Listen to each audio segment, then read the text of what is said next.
Very good morning, everybody. Welcome to this latest BPF webinar. I'm particularly delighted to be hosting this one. We'd invited our guest speaker today, Matthew Griffin, to be the first keynote speaker at our residential conference, which will be on the 29th of April.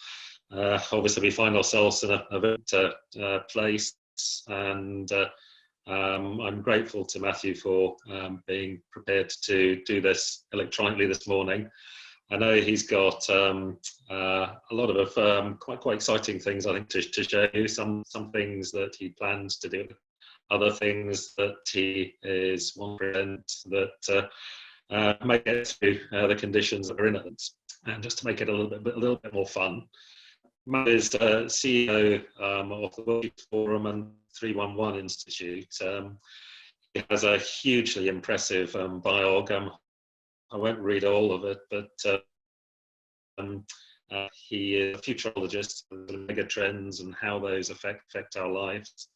And just to give a flavour of some of the people that he works with, there's sort of 3 prime ministers, several governments, including the G7, a whole host of world advisory firms and multinational. And I know meant to be in Warsaw today, but finds himself in our webinar, and really grateful, as I said, for him being able to join us this morning. So over to you, Matthew. Excellent. Well, thank you very much, Ian. Hi, everybody. It's great to see you. That's it, although I can't actually see you on my screen, but I'm going to assume that you're actually there. So as Ian sort of mentioned, what we're going to do today is we're going to walk through the future of housing. Now, bearing in mind that we're all in lockdown as well, I thought I'd try to make it interesting for you, but interesting in a different way. Obviously, not trying to make it boring. But if you have any young children basically around, or any older children around basically throughout the presentation, I'll be giving you little cues as to when they might be able to sort of come in and sort of see some videos that we have on screen around certain sort of different futuristic technologies and things. So as Ian explained, basically I'm the CEO and founder of the 311 Institute. We are a futures and deep futures think tank. So that means that we go up to kind of the next 20 years. And we can give you a view there. But if you're a sovereign government, if you care about the future of education, jobs, skills, transportation, housing, infrastructure, energy, all these kinds of things as well, the vast majority of governments want to go beyond 20 years. So at this point, we go up to 50 years out. So really kind of 2070. So there'll be lots of interactive content for you, trying to make your lockdown experiences more enjoyable. So there'll be some QR codes on the screen, and you'll see those on the video replays later as well. So feel free to scan those, basically, and then you can go and trawl through it all, basically, until you're to your heart's delight. So now sort of putting on my presenter's hat, taking off my teacher's hat, because the children are currently in the house doing some maths. We'll get to it. So if you have any questions, there's a Q&A system at the bottom, and I encourage you to use it. So as Ian mentioned, I work with a whole variety of different organizations, both across the energy space, but also basically the technology space and advisory spaces. I work with several governments, as well as basically companies like the X Prize, where we're sort of trying to put drones and different sort of lunar landers basically on the moon. So it's a fun time to be alive. And when we have a look at what's coming down the line, there are some real surprises. So I'm hoping basically that this is going to be a real sort of wormhole experience for you all. So this is a codex. Basically, some of the technologies that we talk about basically are in here. If you scan this, there are over 230 exponential technologies, all clearly laid out and explained for you. So if you have some older children, basically, and they want to understand a little bit more about molecular assemblers, get to it. So there we go. As we start having a look into the deep future, this is again a little bit of fun, but if you've got any children around, feel free to get them involved. The Scan Me QR code takes you to a whole variety of different sort of archive articles that demonstrate just how many science fiction technologies are now science fact. So in the spirit of fun, as we're going to be stepping through a couple of those, but then we'll start breaking out. So if we have a look at holograms, yeah, holograms basically are inevitably a science fiction technology. However, Tail end of last year, we developed the first genuine holograms. You can look at these, so they'll come on the screen in a moment, but these don't use augmented reality. They don't use glass. They aren't fake in any way. If you think about the Star Wars holograms, these are the granddaddies of the Star Wars holograms. They're available in full color. They're little at the moment, but as with any technology, they start off kind of bleeding edge, very expensive, and they get bigger and bigger and bigger, and eventually the technology matures over time to the point where you can buy these basically from your local e-tailer, maybe not retailer because you're still not allowed out. So this is a genuine example basically of a science fiction technology that is here today. And it's fully interactive, as you can see. So other technologies that we have, again, sticking with the Star Wars themes, a lot of people wonder when lightsabers are going to be around, seeing genuine lightsabers. And again, we've seen those come through. Basically, they're called plasma swords. So if you like lightsabers and you were wondering when the world's first lightsabers were going to be coming through, the first ones came through last year, courtesy of researchers out in China, and they're very small. But again, there are articles you can read up on that if you like. And then neural streaming. So this is kind of the last science fiction technology I'll sort of go through. But increasingly using artificial intelligence. Increasingly using artificial intelligence and brain-machine interfaces, we're able to do some astounding things. These technologies are already being used within the healthcare constructs to help people with locked-in syndrome, so ALS, communicate with loved ones. But what you see on the left is we're showing an individual a geometric image. And on the right, we are using artificial intelligence and BMIs to literally read their mind from a picture perspective. So we're already getting to the point now where these images are being replaced by videos and movies, and people in Russia are now able to watch a video and it's translating, and these systems will translate that video of what they're seeing in their brain directly to screen. So would you like your children's brains basically streamed to YouTube? That's it. Maybe there's a little Christmas present for you guys there. I'm sure that'd be a lot of fun for you. But as you can see, this is streaming information from billions of human synapses in real time. So as we start moving on, we start having a look at the future of housing. Inevitably, basically, housing and the communities that we live in are incredibly important. You know, the importance basically of these spaces and places cannot be underestimated. Now, if you have a look at a government report that came out last year, the HM Government on Social Mobility Commission basically said social mobility is now virtually stagnant within the UK. As automation changes the world of work, inequality could worsen. So what I always think we have, basically, as community leaders, basically as house builders, basically as people who invest in housing or have anything to do basically with these communities, I genuinely think that we all have a responsibility to make sure that everybody partakes of the riches basically of the future, and that nobody is left behind. And there is a huge amount of change coming, and we'll sort of walk through that. So inevitably, when you have a look at social mobility, if you come from a neighborhood that looks like the one on my right, but maybe your left, the one with the words on, inevitably the type of jobs that are going to be open to you, the type of education systems that are going to be open to you, and aka your future is pretty much already predetermined. And this is sort of one of the cycles basically that certainly personally I'm trying to break, and would encourage everybody to try to break. And there are ways that we can do that. Now, when we start having a look at the pace of change, this is where normally I sort of ask, you know, how many of you think that we are moving faster today as a society, as a culture, as businesses from a technology standpoint than we did, say, 10 years ago? Now, if I assume that, you know, one of you might have stuck your hands up, then if I ask that same question, if I asked you that same question, we started moving that 10 years out.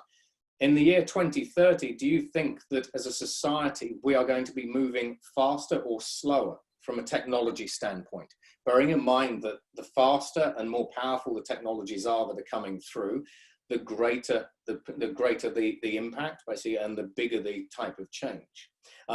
So today, yeah, if we have a look sort of through the past, if I asked you what you might be able to do with technology next year in the 1980s, 1990s that you couldn't do, you know, last year, you might have looked at something like the line on the screen. Basically, that's something like Moore's law. Computing power is increasing. And you'd say, well, next year we could probably analyze and process more information. And as a result of that, we could do X, whatever it happened to be. So life was relatively local, life was relatively linear. If I ask you that same question today, though, in the year 2020, all of a sudden, I'm asking, what is your, what are the impact of these different technologies on your industry? 3D printing, 5G, artificial intelligence, augmented reality, blockchain, we'll miss quantum, but robotics, virtual reality, as well as basically all of the other things. Are you moving to the cloud? Are you becoming digital businesses? Is your industry digitizing? And at some point, basically, you're going to say, we just can't keep up. And increasingly, a lot of organizations basically have this problem basically around future proofing. And as all of these different technologies kind of come onto us, basically, we increasingly feel basically that technology and the future is something that is done to us and that we're sort of just being carried along by the tide rather than something that we are increasingly in control of. However, when you have a look at all these different technologies that are coming through, they do a variety of different things. One of the things they do basically is help reduce the cost basically of particular industries to zero. So I'm going to give you a little bit of an example later of how we dramatically use some of these new technologies to dramatically reduce the cost of building buildings, let alone servicing buildings. So increasingly, when you have a look at the cost per transaction, whether that is building a house, whether it is property management, using something like digital twins, but if you have a state. When we talk about the cost of electricity, we see the cost of electricity driving to zero. And in fact, in Dubai, we're already down at 0.2 cents per kilowatt hour. The cost of transportation, et cetera, et cetera, et cetera. This is one of the biggest changes, basically, that from an economic standpoint, these technologies have on industries. The cost of doing stuff falls dramatically while the capabilities increase exponentially. In addition to that, when we have a look at the rise of digitization, whatever happens in one industry invariably starts flowing through to other industries. So I've got examples again, but if you have a look at utilities, whatever happens in the electricity industry or the utility industry will ultimately have an impact basically on housing, transportation, even things like cooking. Which then has an impact basically on things like education, agriculture. When you have a look at communications, basically with 5G, increasingly you're able just to take a house basically out of the network and you're able to eliminate the fiber optic backhauls. So when you start combining all of these different technologies together to do different things, the change within each individual industry ripples through everything. Manufacturing has a massive impact basically on the housing sector, as does the technology industry. And again, we'll sort of step through that. So as a consequence, as the sort of government report basically pointed out, and there's a White House report, there's also several European Parliament reports. When we have a look at the future, where increasingly we see some levels of automation coming through, plus as we start seeing a sort of more fast and furious future, increasingly there are more and more people that are looking for purpose. Which companies do they want to belong to? What purposes do they want to align to? What communities do they want to belong to? And so this makes this whole concept of housing, but also within the construct of communities, increasingly important. Communities play a much more vital role in the future, particularly where there are going to be certain ravages from automation, not a lesser future. However, earlier, I sort of showed you around 8 different exponential technologies. Those are the ones that most people sort of commonly talk about, like artificial intelligence. But again, when we start having a look at the rate of change, basically the different technologies that we have in our tool bag that allow us to create fantastic new game-changing and revolutionary industries, products, services, and all those sorts of things, we don't actually have just 8 of these incredibly powerful technologies. This is my starburst. It's in the codex with the QR link at the start. There are over 450 exponential technologies that I track, and there are only about 180 of them represented on this starburst. And as you can see, the way the starburst is aligned is you have manufacturing. If you want to develop a new product or service, irrespective of the industry that you operate in, you need to be able to make your product. You need to be able to add compute into that product. You need to connect it. You need to power it. Generally, you want to add some form of intelligence into it now. Even when we talk about smart buildings, we are putting artificial intelligence basically into smart buildings. Materials, and I've got some examples of material innovations basically within the housing and construction sectors that might surprise you. And then you might want to automate things, secure things. Increasingly, you want to put some sensors into products. So again, if we have a look at things like connected home, which has its own sort of benefits, but you might want to put sensors in there, and then you slap a user interface over the top of it, whether that's augmented reality, virtual reality, or just the screens that you're staring at today. But if we have a look at some of the technologies, we're going to go through some of the advanced manufacturing technologies in a little bit. I'll leave those off for now. But when we have a look at things like compute, increasingly powerful computing constructs, when you have a look at the sheer revolution that has been brought about by both computing and electronics, today, we stand on the verge of quantum computers that are 100 million times more powerful than regular logical computers. So if you think about the societal transformation that just computing and being able to compute stuff has brought about, we are going off the charts. However, as we start sort of looking a little bit further into the future, we already have molecular computers coming through, DNA and biological computers coming through. We've turned bacteria into computing devices.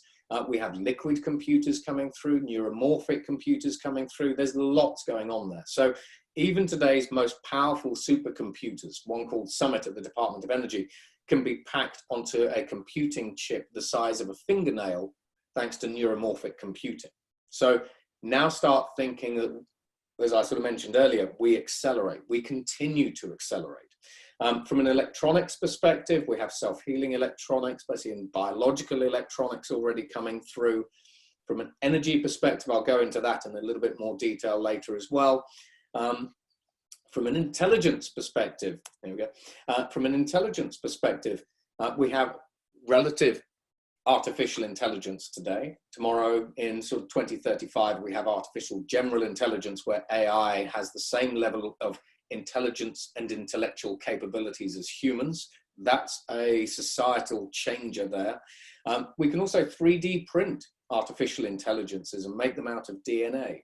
Materials, we have biomineralization materials, and that's actually relevant to the housing sector, and so on and so forth. But as I say, all of these different technologies are explained by seeing the codex. So if you're bored during lockdown, feel free to go and just flick through the pages. That's a guarantee to put you to sleep. Hopefully. Right, here we go.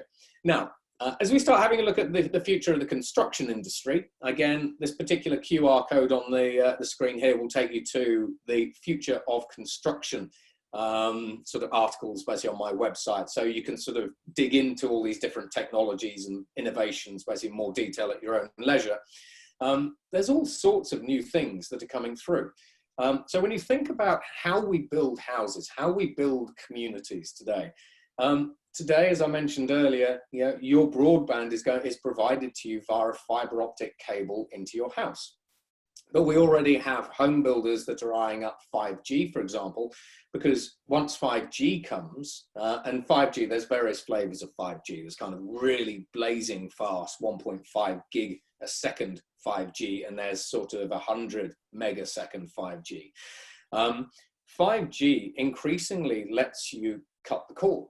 So as a house builder, or as a company providing digital services or putting sensors into things, increasingly you'll be able to hook straight onto a very, very resilient 5G network, and you won't ever have to touch fiber. So that's just a sort of building change. Basically, from a user perspective, you can still stream YouTube and everything else. you won't really notice the difference, and frankly, you won't necessarily care that it's over 5G and not over your fiber optic network any longer. But, you know, this is still one of the sort of changes coming through. If you have any children around, basically if they want to see the future of construction, that's coming on a little video in the next slide. So when we have a look at construction, so we're increasingly at the point where we are already 3D printing communities, houses in Dubai in 2021. We want a 3D print skyscraper. We're laying the foundations for that. If you have a look at Dubai, by 2030, they want 25% of all new builds to be 3D printed. So if you have any children around, I see I'm going to press the for the video now. Here's an example of a community that was first sort of talked about in kind of 2018, but that is now real. And there's lots of these examples.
So that particular project has now taken place. Again, you can Google it and everything else, you can see the buildings. Now, I mentioned earlier that a lot of these different technologies reduce the cost of doing stuff. In France, we've 3D printed four-bedroom houses, as well as in Holland, we've started 3D printing villages. But the cost of 3D printing a four-bedroom house at the moment is about $24,000. Now, bearing in mind, these are robotic processes. We do need new materials. Those are already coming through and are here. If you take a robotic process and you automate it, today, basically, it costs $24,000 to 3D print a house that a family of four will live in and do live in. However, you fast forward about another 5 years, that's $5,000. Yeah, the cost of building a house is plummeting. IKEA recently announced, for example, that they were going to be building houses that were affordable and people could just bid what price house they would like. They say, I have £20,000, can you build me a house? And IKEA basically go off and build them a house. These are the kinds of technologies that flip some of the housing industry on its head. What happens when you go to individuals and say, how much money have you got to spend? And they say, $25,000. You 3D print them a house. You combine that with some other technologies I'm going to show off as well. And all of a sudden, you can actually have some really, really interesting houses, because 3D printing, you can print very intricate designs. You know, we can get away from these brick monoliths, basically, that we all sort of live in, if we want to. Now, as we all start working, as we all work from home, recently a company called Doosan, in conjunction basically with 5G networks, when we have a look at telepresence, this has already been trialed and it's already working. We now have construction workers in Germany who are using telepresence technologies, so AKA sort of diggers in Germany, connected via 5G networks to control drone vehicles on construction sites. So we have now already reached the point where construction workers in Germany have built houses and homes and office blocks in South Korea using telepresence technologies. So when we talk about the gig economy and when we talk about decentralizing different industries and everything else, this is a great example. You know, are you able to make use of this yourselves, depending on the industry that you're in, or the part of the industry that you sort of care about? In addition to that, when we start stepping forward, we have organizations basically like Skydio, basically coming out of the US, where those human operators are increasingly replaced by drones with artificial intelligence in. We've been trialing these over in Dubai as well as in California.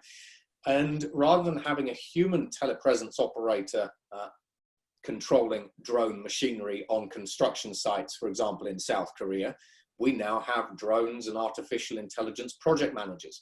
In the UK, these technologies have already been highlighted to a variety of different industry bodies who've welcomed them, because when we have a look at project management based within the housing industry, apparently there is a shortage of particular skills based within the housing industry, and in the UK it's generally felt that these are a very good complementary technology basically that can sort of help lift the load.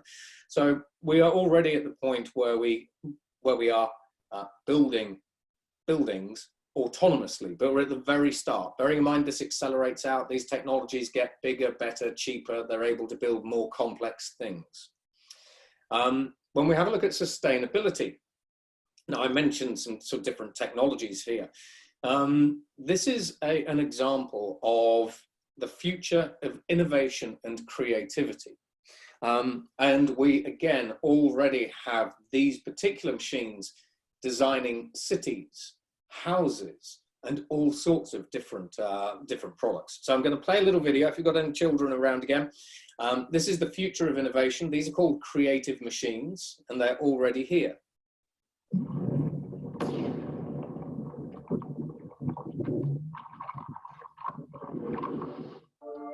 What if you could come up with thousands of options for a single design without drawing, all of which meet specific goals set by the designer?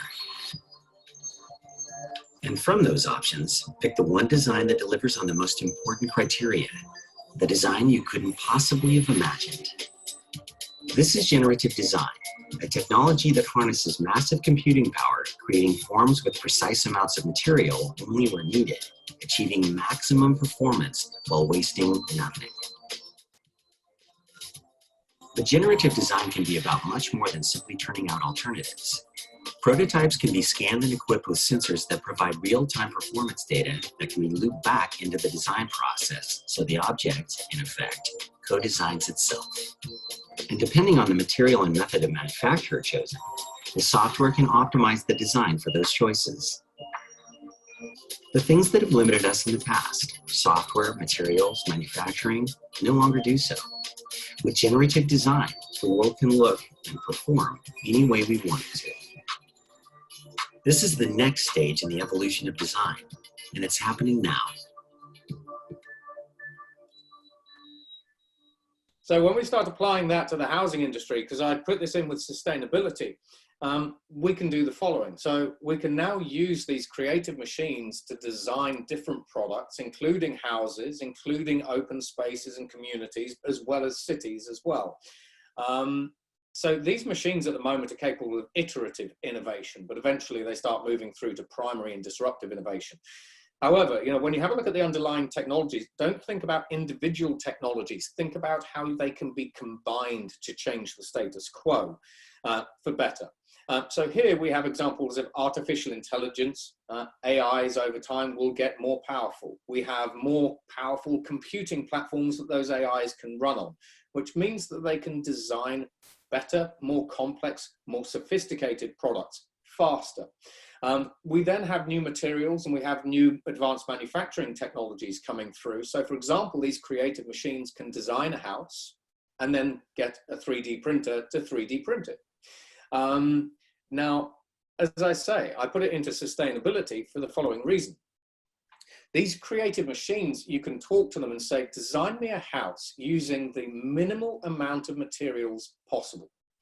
And they will go off and they'll run thousands of simulations a second to come back and say, I've designed a house and it might look like a regular house, but I've designed a regular looking house, but it uses, in some cases, these machines have dropped the amount of materials used by up to 80%. If we have a look at companies like Airbus who are using them to design aircraft parts and things. But this particular one is a NASA rover. So Autodesk and NASA got together. Autodesk went in, had a conversation with NASA and said, we think we have a new way to help you design the future of interplanetary landers. And NASA said to them, well, frankly, the only thing that we care about is weight. And the reason that we care about weight is it's very expensive to launch basically all of these different sort of satellite systems and products and everything else into space. And frankly, unless you're able to show us a product basically that can cut the weight of these platforms down by at least 20%, we're not interested.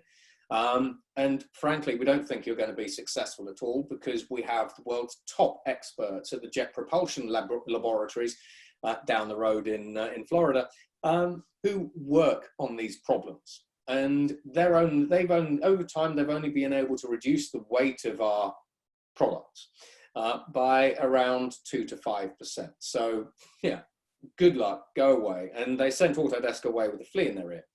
About 2 weeks later, Autodesk came back to NASA and said, we'd like to have a conversation with you. We think we've got something for you. And NASA said, so we told you that in order to do anything, you need to cut 20% off the weight of our products. And I said, did you? And Autodesk said, no, we didn't. And NASA, well, why are you here? And Autodesk said, because we cut 30% of the weight off. Now you imagine using these different technologies basically to build more sustainable products. And it can be anything. We're using them to help design computer chips. You can go and buy Under Armour sneakers, basically called architect sneakers. They're about $300 if they're still available online. Airbus are using these creative machines to help them design the A330, a new A330 Neo aircraft. General Motors are starting to use these machines to help them design future cars. Because again, when you have a look at General Motors have managed to use these technologies to shave 50,000 pounds worth of weight out of their cars. So now think about the material savings from a sustainability perspective. It's huge. You're not moving the dial by 1%. What if you could cut the amount of material being used to build the UK's housing stock by not 1%, but by 30% or more? And these machines get better, but remember, huge savings, both in terms of cost, time, materials, footprints, etc. Now, when we have a look at materials, I did say that we'd have a conversation about materials. We've got green concrete coming through. So concrete contributes about 10% of all greenhouse gas emissions at the moment. But we're able to produce a green type of concrete now, basically, that is actually stronger than regular concrete, but without that carbon footprint. In addition to that, basically, we also have a new type of technology. And I mentioned a really weird technology on that when I showed the starburst, called biomineralization. So here's a little fun one. If you take a regular brick and you combine it with bacteria, a particular type of bacteria that does biomineralization, easy for me to say, those bacteria suck different gases out of the air, and they can do a variety of interesting things. So on the one hand, you now have bricks that self-heal. So if your brick gets a crack in it, it sucks carbon dioxide out of the air and the brick is healed. So think about that from a facilities and sort of maintenance perspective, the impact of self-healing materials within buildings and infrastructure and everything else. However, the real quirky thing of these bricks is because they use these bacteria, they can self-replicate. So if you have one brick today, they can literally replicate. And again, this is in the codex, there's QR codes there, you can go and see the videos and things. So one brick becomes 2 bricks. 2 bricks becomes 4 bricks. So now you have a technology, a materials technology that not only self-heals and is green, but that replicates itself. What does that do basically for the future of housing and construction and stuff? In addition to that, when we have a look at the design of communities, if you think about, if any of you have got a salad in front of you, we have a picture of a cow. If any of you have got a salad in front of you, it's highly likely that that lettuce basically has traveled from Spain. It's done a trip of about 5,000 miles, depending on where you are. Just think about the carbon footprint of that. So when we're thinking about the design of communities, and again, if you have any children around, this is the future of food. So there's a little video coming up on the future of food. What would happen if we didn't need animals? What would happen if we didn't need farms or pastures? what would happen, but see, bearing in mind that the agricultural industry contributes 20 to 30% of all greenhouse gases, what would happen, basically, if we could do something like this? If we could take just one chicken and feed the world. Here we go. Meet Ian.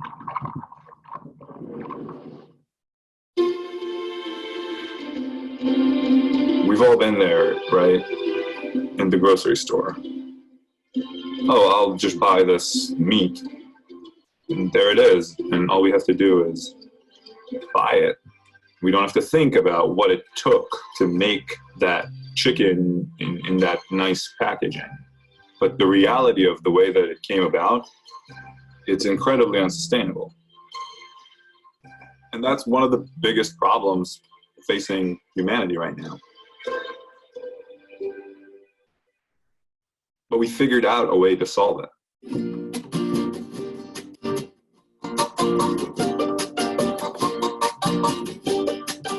The whole idea is that that chicken in itself has an unlimited source of itself, and there is a way where you can take just a handful of cells and keep growing them essentially infinitely. For those very first cells, it was important to us how we got the cells, not just that we got the cells. We came up with the idea to use one feather from the single best chicken that we could find. I picked up.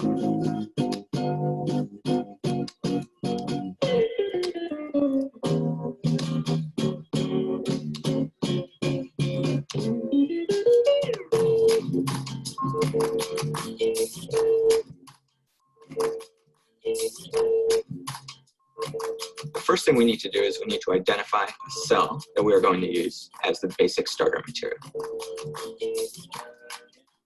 And then what we need to do is find a food for it to grow in. So we have to identify the right set of nutrients that will cause the cells to multiply, but not just multiply, but do so quickly and into high densities. I want to lift you up.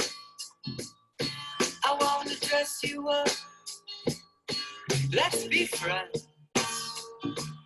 It was an out-of-body experience to sit there and eat a chicken, but have the chicken that you're eating running around in front of you. You don't imagine doing something like that. So there you go, meet Ian. Now you start combining basically that sort of technology with vertical farms. And when we start talking about developing sustainable communities, if you take a technology like that, and we can apply the same to fish as well, by the way, not just meat. From a meat perspective, we can do that with cows. We can do that. We can take a cell from any animal and turn it into an Ian. Even zebras, which is a weird and slightly different conversation. So when we start thinking about urban agriculture and urban farms, when we're talking about developing sustainable communities, we can put vertical farms into the heart of a community and not only eliminate all the air miles that these foods travel, but these foods are organic. They use no hormones, no pesticides, no chemicals that are damaging nature. We can fundamentally change our relationship with our communities and with food, but for the better. So you end up with higher quality food that is organic, but it's local and it's actually cheaper because, again, it's a robotic process, so costs drop. And we all have lots and lots of examples of where these sort of vertical farm type technologies and things are actually already in use, for example, within Dubai, Paris, and so on and so forth. And I think we should see more of these in the UK. Now, from an energy perspective, I mentioned that energy basically is driving down to zero in terms of cost. So I work with companies like Centrica and RWE. So in 2025, the UK government has announced that they want all new builds to be off the gas grid.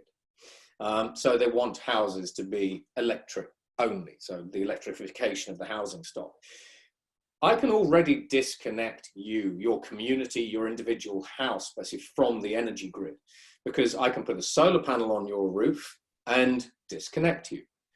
if I provided you with those solar panels for free, and if they lasted forever without any maintenance, the cost of electricity to you at home is zero. And most of you will probably be paying between what, 800 to £1,500 in electricity and gas costs today. We eliminate that. In addition to that, basically from the energy industry's perspective, we eliminate about another 20% of global greenhouse gas emissions. However, if you're thinking that solar panels basically in the UK are a bad idea because we don't have much sun, we have lots of cloud, then recently, if we have Perscobyte solar panels, we can get to 32% efficiency. You know, most silicon solar panels today are about 17%. The ones you'd buy for your roof today are 17% efficient. Perscobyte solar panels are already 32% efficient. We've now broken the record on a type of bacterial solar panel, which is 50% efficient. If you use carbon nanotubes, a weird technology on my starburst to reclaim heat within solar panels, you can push the efficiency of solar panels to 80%. If you put a layer of graphene over a solar panel, you can harness energy from rain, snow, and using different materials, we now even have solar panels that work at night. So when you think about the future of electrification of houses, you know, if you're a business, depending on the type of business that you're in, you could put a lot of different solar panels basically onto houses. You could create your own fully autonomous, localized microgrid, as they're known, and you could sell energy to that community as a service if you wanted to, to earn money from it. So there's lots of sort of different things that you can do with these. From a water perspective as well, today, basically when you turn on your taps, that comes basically through pipes in the ground. Over in Africa, we've recently deployed a bunch of new technologies that suck moisture out of the air and can generate 200 litres of drinking water a day. So just as we can disconnect you from the gas grid, the electric grid, from broadband and communications, we can also disconnect you if you really wanted to. And it's a bit more of a push, admittedly, but if you really wanted to, we could disconnect your house basically from the water supply. We could then use graphene basically to purify everything. And that's a game changer. There are graphene-based straws on Amazon that you can buy for $24 that will allow you to drink sewer water if you're that way inclined. And it's fine, but I've never tried it. I don't really want to. But nevertheless, the technology is there. When we have a look at connected homes as well, again, from a sustainability perspective, you know, you're out of the house, it turns itself off. When you're out of the house, basically you have a variety of different wearables. These wearables basically are going to be increasingly sensitive and connected. The number of sensors that we have in them will increase.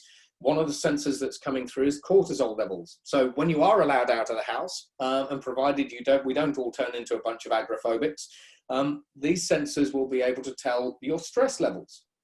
And what they could do is when you go back home, the connected watch that you're wearing or whatever, but the connected watch that you're wearing senses that you're stressed. And as you start traveling home, it sets your house up with the appropriate mood. We 3D print food off in the kitchen. It sets your house up to play calming music, turns the lights down, all this sort of stuff. But in addition to that, these connected homes, particularly from a county council perspective, now mean that we can keep the elderly in their own homes much, much longer than ever before. So Essex County Council have been rolling out a lot of different connected homes. And they reckon that typically putting an elderly person into care basically is a couple of £1,000s a week. Being able to keep them at home is actually better for them, generally, but it also helps you cut costs by about 60 to 70%. And when we talk about staying at home longer, where's my phone? When we talk about staying at home longer, again, what you have in your hand is a tricorder. If you take artificial intelligence and you combine artificial intelligence with the camera, then I can look like I'm taking a selfie, but I'm actually checking myself for pancreatic cancer. Because when you get pancreatic cancer, you can see yellow in people's eyes. I can do the same thing, check myself for skin cancer.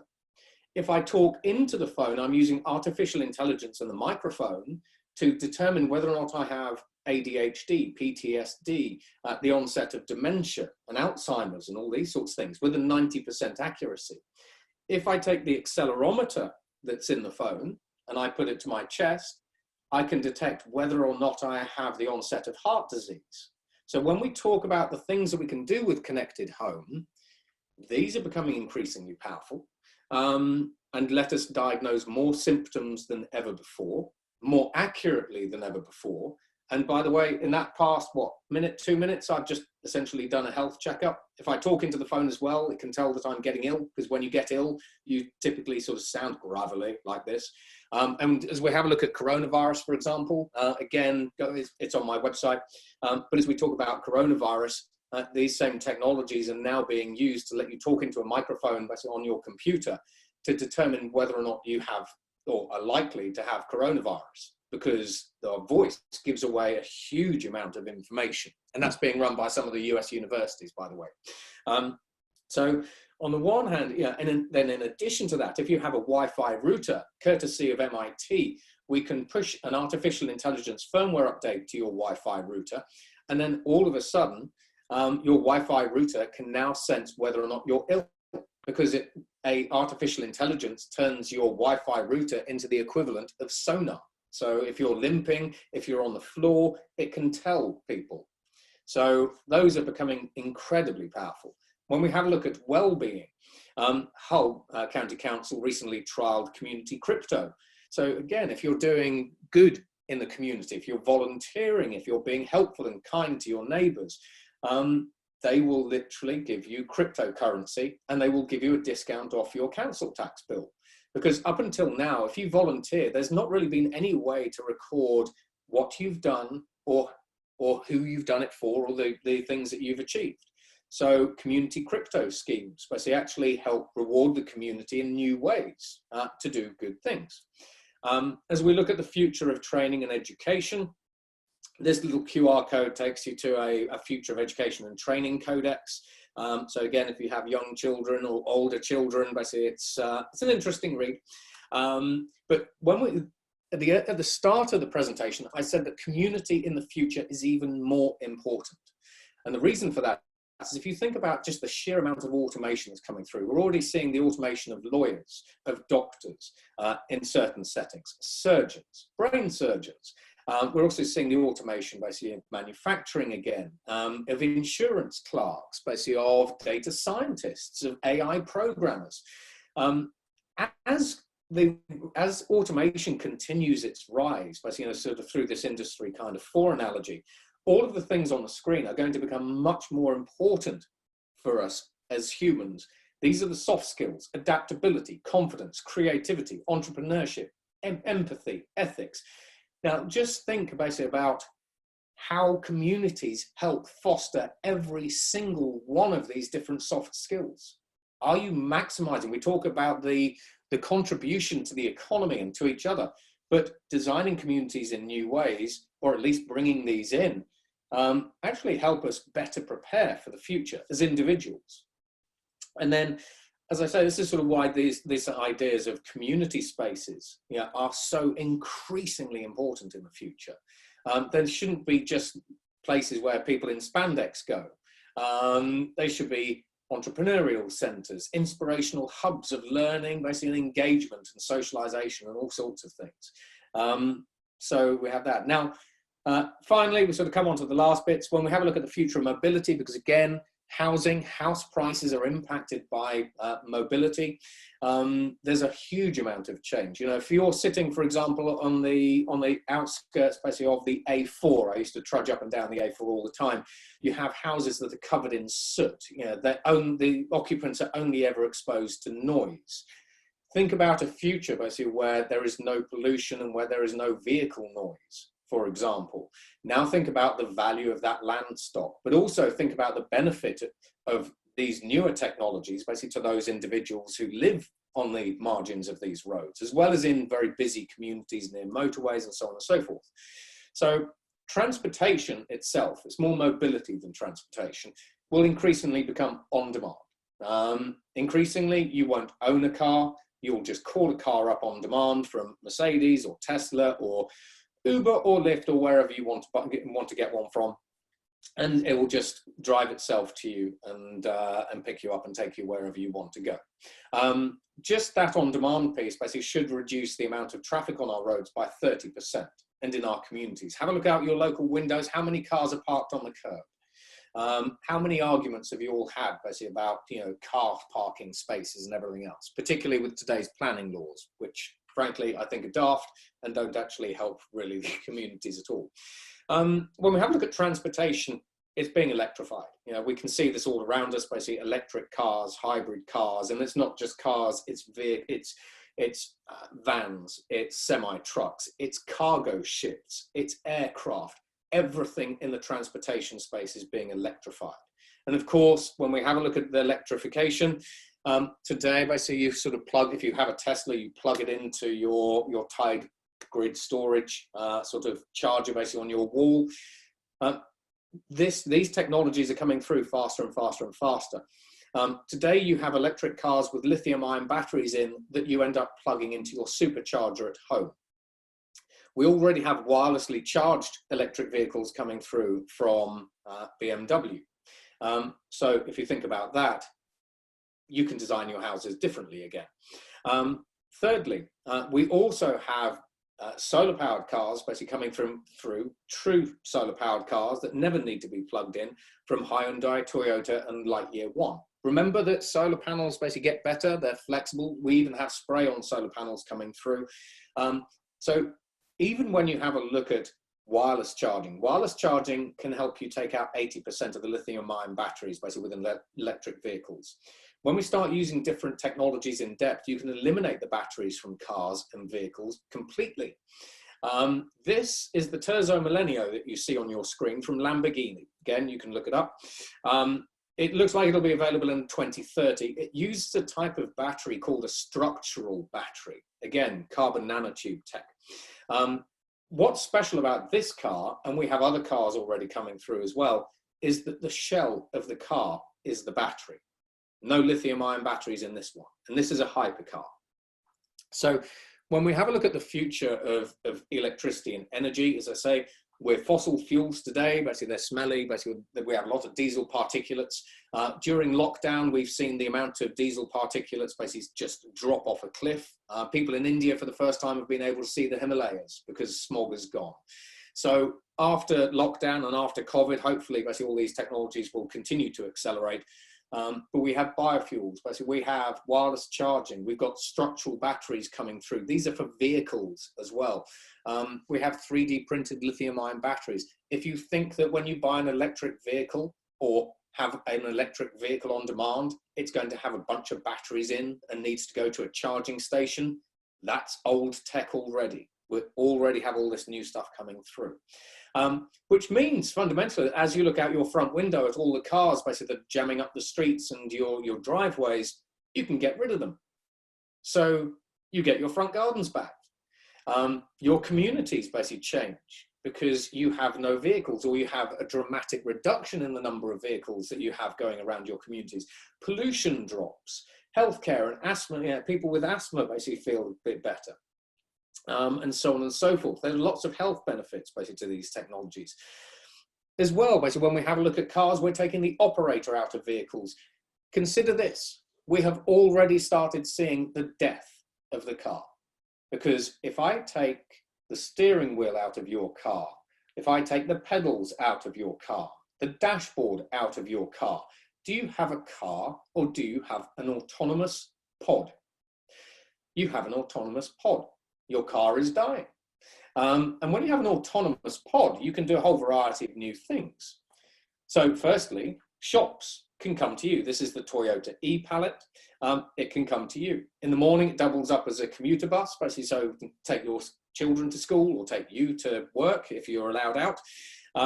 In the afternoons, it turns itself, it goes back to base and it becomes a shop, etc., etc. So again, reinventing basically how we build infrastructure and roads and things. This one's a quirky one. We can do, this is just for quirky purposes. This is a fully autonomous motel room. So if you want to travel from city A to city B, you can take an airplane, or you could take a fully autonomous travel suite. So these are already starting to be produced in America. However, and so if you have children around, again, this is really just a bit of fun now. In Dubai, basically we've been in Dubai and Germany, we've already trialed these. We have flying cars coming through, but flying cars, they're not really flying cars, they're flying drones. So this is one that we tested out in Dubai in 2017. It's a velocopter, which is now owned by Mercedes. But this is changing how we use roads, how we use transportation, where we live. This goes 400 miles an hour. Do you want to go and work in Newcastle, but live in London? This changes where we live and how we live, how we build communities.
And we've got these coming through from Aston Martin, Rolls-Royce, Mercedes, BMW, Airbus, Audi, and they come in lots of different shapes and sizes. So that was the Mercedes one. However, and I promised Ian basically this, if we want to really ratchet up the future, how would you like to live in one country or a house in one country, future housing, and work in another? So we actually have green fuel for this next one coming through, courtesy of NASA. But volocopters travel at about 400 miles an hour. This one goes a little bit faster, and we've done the first 70 flight tests already. And this one will start coming out and appearing in about 2024. And the cost of traveling on one of these basically will be eventually at the cost of a standard airline ticket. So if you have children around, basically it's, here we go, the future of transportation. Elon Musk style.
And there we have it. So a little bit of fun. So I hope you've enjoyed the rocket ride. When we talk about the future of housing, we've got to remember it's the future of people, communities. It's the future of us.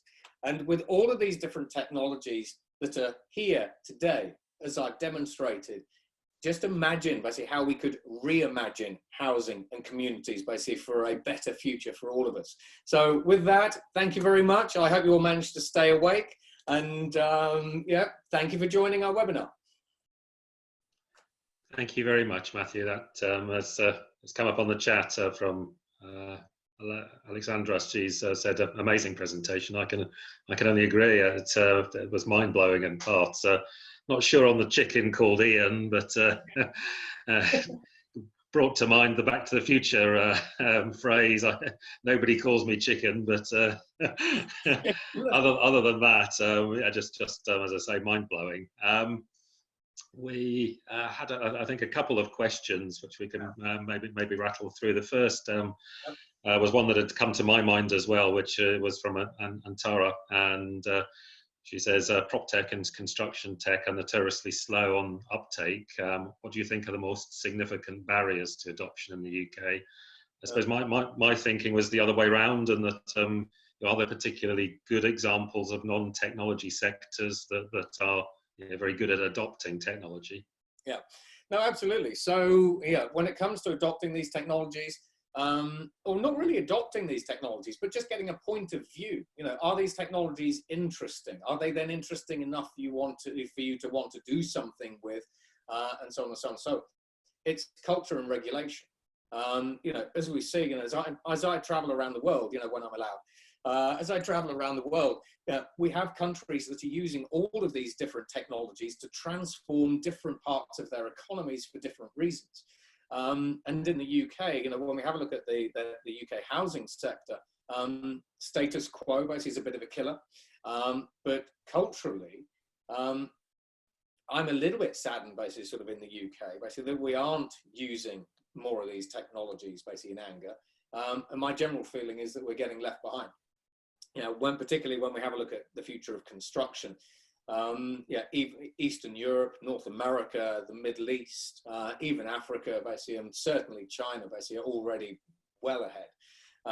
But get a point of view, adopt the right culture, which is typically an open culture, and then go and experiment with some of these things. You don't have to use them now, but get a point of view, go and see them, experience them, prod and poke them, and then put them into your company's horizon plan or vision, and put them into your roadmap. That's it. It's actually not difficult to get a point of view, as we've sort of seen today. I think the challenging circumstances of today, actually, I think are forcing. I've seen the use of more technology in the construction sector over the last few weeks. Inspections being done by drone. People trying to find workarounds for the social distancing, and that's meant using 3D printers to produce new products that weren't out there and been designed in house. So I think maybe when push comes to shove, perhaps people are greater adopters of technology, and that may be one of the positive things that comes out of the sorry circumstances we find ourselves in at the moment. Absolutely. I mean, for example, we have autonomous cars basically that are delivering food to food banks now. We've got drones that are disinfecting streets basically in China. And again, if you sort of go to the website, there's a COVID banner. We've got AIs and supercomputers that are trying to create vaccines and all sorts of things. But, unfortunately, often companies, basically people need a shove. I mean, coronavirus basically is a horrible shove, frankly, and hopefully it will never come around again, although it's a bit unlikely. But these technologies are actually, during current times, these automated technologies are actually now, as you say, being pushed and actually being trialed. And a lot of the trials are actually coming forwards because you don't have an option. As you say, with drones, you can't. We've got building sites around here. They've been quiet. They're sitting quiet for 1 or 2 months now. But we do see drones and other technologies coming through, basically to help companies still try to keep some semblance of plans in place. There's one other question from Karen, which I think is personal to you, so I'll let you answer. Yeah, one, no, that's fine. So, hi, Karen. Directly. Yeah, so it's a good question. Absolutely, when we have a look at security. So, when we have a look at security is a whole conversation, and feel free just to chat with me offline. But when we have a look at, for example, security, basically of telepresence platforms, basically we can do end-to-end encryption. 5G is especially good at encrypting data, basically at speed and all that sort of stuff from an end-to-end. When we have a look at the tools that cyber attackers have in their arsenal now, particularly the weaponization of artificial intelligence, security is just going to be this insanity sort of moving into the future.